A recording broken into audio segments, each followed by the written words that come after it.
Hello viewers, welcome to E test YouTube channel. Viewers, आज की इस वीडियो में EMT emergency medical technician rescue 1122 का पार्ट 15 डिस्कस करेंगे। साबका पार्ट्स की तरह इस पार्ट में भी हमने मोस्ट इंपोर्टेंट और मोस्ट रिपीटेड क्वेश्चंस को डिटेल के साथ डिस्कस किया है। वीवर्स, इस वीडियो से पहले, इस लेक्चर से पहले ईएमटी एमरजेंसी मेडिकल टेक्नीशियन के 14 पार्ट्स 14 लेक्चर हम डिस्कस कर चुके हैं। तमाम पार्ट्स का लिंक आपको इस वीडियो की डिस्क्रिप्शन में और इसके अलावा इस वीडियो के एंड पे आपको प्लेलिस्ट मिलेगी जिसमें मुकम्मल सीरीज मौजूद है, मुकम्मल ईएमटी के तमाम पास्ट पेपर्स मौजूद हैं। चलते हैं क्वेश्चन की जानिब। Question number 351। इससे पहले के 350 क्वेश्चन साबका पार्ट्स में मौजूद है। What is abbreviation of CSM in medical term? Medical term में CSM stands for circulation, sensation, motor function. Viewers, इसके अलावा पीएमएस का कुछ पेपर्स में पूछा गया है। मेडिकल के पेपर्स में पीएमएस एक प्रोविंशियल मैनेजमेंट सर्विस भी है, लेकिन ये मेडिकली पॉइंट ऑफ व्यू से पूछा गया है, इसलिए PMS stands for pulse, motor, sensation, function. Question number 352। What is difference between sign and symptom? Sign और सिम्टम में क्या फर्क है? वीवर्स, जो आप खुद मुशाहिदा करेंगे वो साइन कहलाएगा, जबकि जो मरीज खुद बताएगा उसे सिम्टम्स कहा जाएगा। दोबारा गौर से सुनिएगा। जो मुशाहिदा आप खुद करेंगे, जो चीजें, जो मर्ज आप खुद देखेंगे मरीज का, वो साइन कहलाएगा, जबकि जो मरीज खुद आपको बताएगा वो सिम्टम्स होंगे। आपसे गुजारिश है कि साथ के साथ इन क्वेश्चंस को, इन आंसर्स को लिखते जाएं ताकि मजीद फ्यूचर में आपके काम आए। Question number 353। CHF stands for congestive heart failure. CHF को कंजेस्टिव कार्डियक फेलर भी कहा जाता है। ये दोनों CHF के एब्रीविएशंस हैं, इन्हें याद रखिएगा। वीवर्स, अगर आप एमरजेंसी मेडिकल टेक्नीशियन EMT की इस सीरीज को बजरिया डाक मंगवाना चाहते हैं तो आप हमारे व्हाट्सएप नंबर पर राब्ता करके इस सीरीज को नोट्स की सूरत में बजरिया डाक मंगवाएं। हमारा सिर्फ एक ही कॉन्टैक्ट व्हाट्सएप नंबर है जो आपके सामने स्क्रीन पर दर्ज है। Question number 354। The reaction of any medicine is called. किसी भी मेडिसिन का जो रिएक्शन होता है उसे एनाफ्लेक्सिस कहा जाता है। वीवर्स, एनाफ्लेक्सिस, इसको यूं कह लें कि कोई पेशेंट कोई मेडिसिन इस्तेमाल करता है तो उसे रिएक्शन हो जाता है उस मेडिसिन का, तो इस अमल को एनाफ्लेक्सिस कहा जाएगा। Question number 355। CVA stands for cerebral vascular accident. दिमाग को खून की सप्लाई ना मिले या खून की सप्लाई अचानक बंद हो जाए तो इस सूरत में CVA लाहक हो सकता है। इसकी डेफिनेशन मोस्ट इंपोर्टेंट है।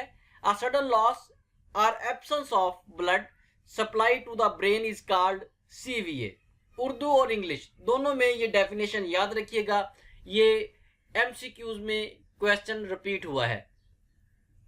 Question number 356। मिर्गी एक डैश की बीमारी है। मिर्गी एक नर्वस सिस्टम की बीमारी है।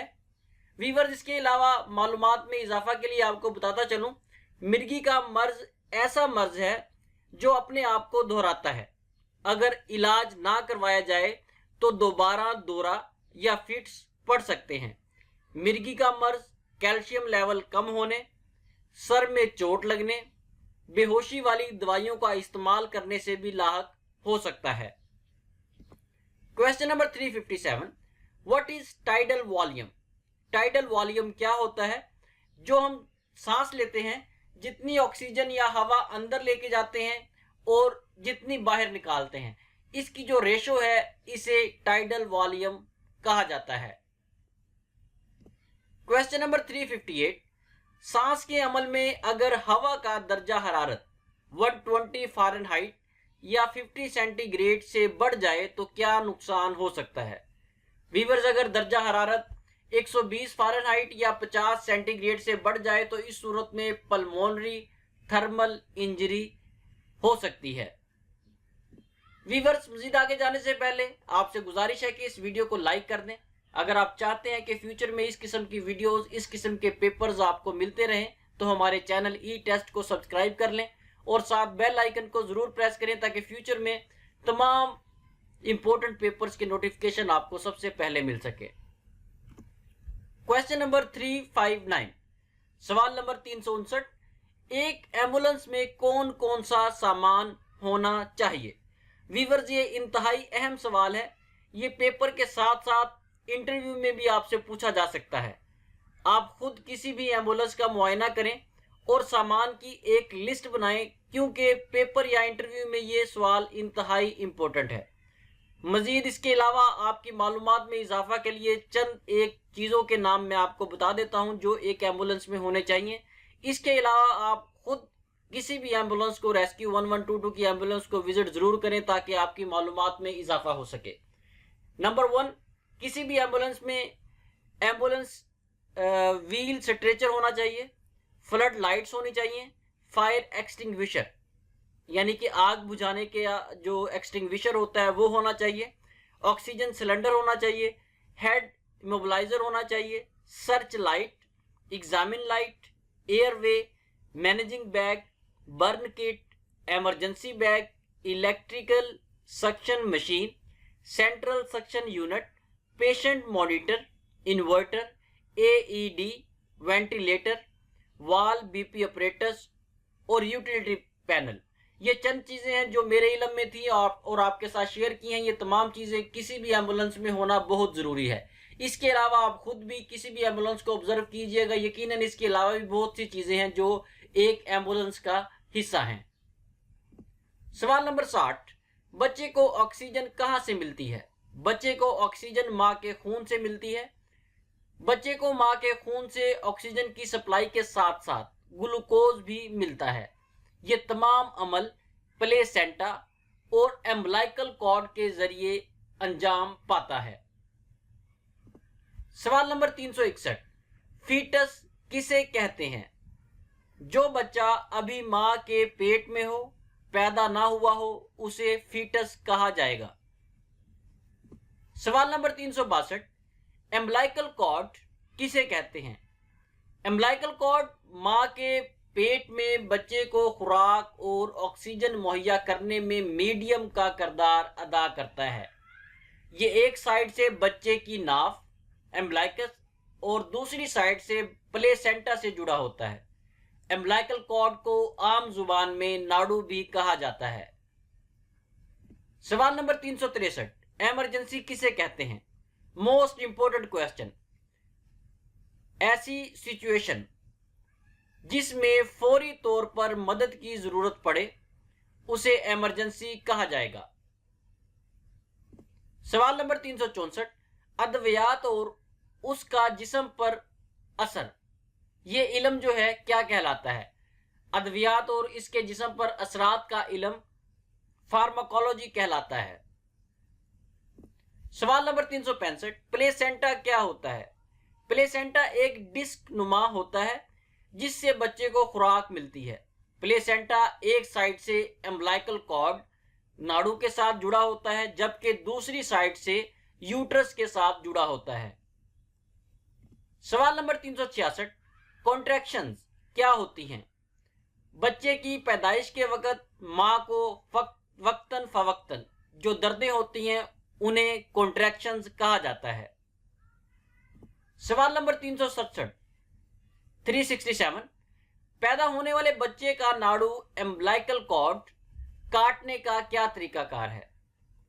बच्चे के नाड़ू में पल्स महसूस होती है। ये जो एम्बलाइकल कॉर्ड होती है इसमें पल्स महसूस होती है। जब पल्स महसूस होना बंद हो जाए तो बच्चे की नाभ से 6 इंच के फासला पर क्लंप लगाया जाएगा और दूसरी साइड से प्लेसेंटा से 3 इंच के फासला पर क्लंप लगाया जाएगा।